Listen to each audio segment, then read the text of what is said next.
ने विचार किया कि इन्हें छुड़ा कर अपने अपने घर भेज देना चाहिए।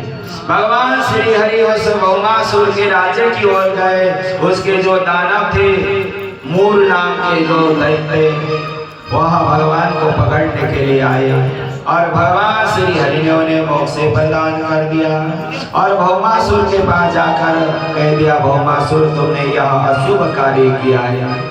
पर वह भगवान को ललकारने लगा, अशुभ गलत कुछ बोलने लगा। भगवान ने संयोग से भौमासुर को भी समाप्त करके जितने भी राजकन्या थी सबको छुड़ा दिया। सभी ने कहा, हे प्रभु हम अब कहाँ जाएं? भगवान श्री हरि ने कह दिया, अपने अपने घर की ओर जाओ। पर वह देव कन्या, गंधर्व कन्या, राज कन्या कहने लगी कि हम अपने घर नहीं जा सकते। जिन कन्या का अपहरण हो चुका है और कई साल से किसी के पास गई हैं, यदि हम लौट कर जाएंगे लोग क्या कहेंगे? सभी ने कहा, हे प्रभु आप हमें अपने पास ही रखो, हम आपकी दासी स्वरूप में आपके पास ही रहेंगे। भगवान कहने लगे, ऐसा कैसे होगा? पर ऐसा ही होगा प्रभु, हम अपने घर नहीं जाने वाले। पर सभी की भगवान श्री हरि ने व्यवस्था कर दी और सबको जैसी जैसी महल अपने द्वारा बन पाए सारी व्यवस्था की। भगवान ने मन मर्जी से अपने स्वार्थ के लिए कोई शादी नहीं की है। जो भक्तों की समस्या, उनकी सम्मान बचाने के लिए और उनकी प्रतिष्ठा को सदा स्थापित करने के लिए संपूर्ण कार्य किया है। परीक्षित, ये लोग कहते हैं भगवान इतना सारे शादी क्यों की? ऐसा नहीं करना चाहिए। भगवान की इच्छा से नहीं, ये अपने भक्तों की इच्छा से संपूर्ण कार्य हुआ है। इस प्रकार भगवान श्री हरि के इतने सारे 16,108 सभी को भगवान ने स्वीकार कर लिया। सबको अपनी अपनी व्यवस्था बना दी और सबके रहने के खाने की प्रभु सर्वमर्थवान है। और सारी व्यवस्था के बाद भगवान विचार करने लगे, इनके सभी के 2-2, 3-3 बच्चे हैं और इतना सारा बड़ा परिवार।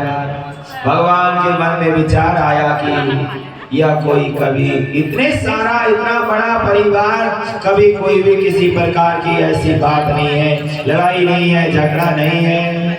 पर एक दिन भगवान श्री हरि के मन में आया, रुक्मणी जी से कुछ परिहास मजाक करने के बाद मन में विचार करने लगे। भगवान श्री हरि ने विचार किया, अन्य सत्यभामा, कालिंदी आदि तो कभी नाराज हो जाती है, कभी लड़ाई आदि भी करती है। पर भगवान की जो सर्वप्रथम जो रुक्मणी माँ कभी भी भगवान की न रुष्ट होती है, न कभी किसी अभिलाषा मांगती है, न किसी चीज की कभी प्रतीक्षा करती है, जो मिले सोई आनंद मन। एक दिन भगवान ने मन में विचार आया, संसार में पूरे दिन सुबह से शाम रात दिन दुनिया की इधर उधर दलदलों में फंसे रहना। मन में विचार आया, कुछ परिहास किया जाए, कुछ मजाक आदि किया जाए परिवार में, तो दुनियादारी की बात भूल जाए और अपना मन भगवान में लग जाए। कहने लगे, रुक्मणी तुमने मेरे साथ विवाह क्यों किया? मैं तो एक ग्वाला और इतने बड़े राजा की बेटी होकर ऐसा तुमने अशुभ किया है। भगवान परीक्षा लेने के लिए कह रहे थे कि यह तुम्हें करना नहीं चाहिए, अभी भी तुम्हारी जो इच्छा है सो करो।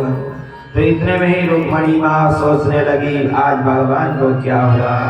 तुरंत वह भगवान श्री हरि ने कहा, अयम ही परमो लाभो गिरियसु गिरिया में दिला यत्र एव नैव नियते याना प्रियाना विरोभामि एव च। जब भगवान ने कहा अभी भी कुछ भी नहीं हुआ,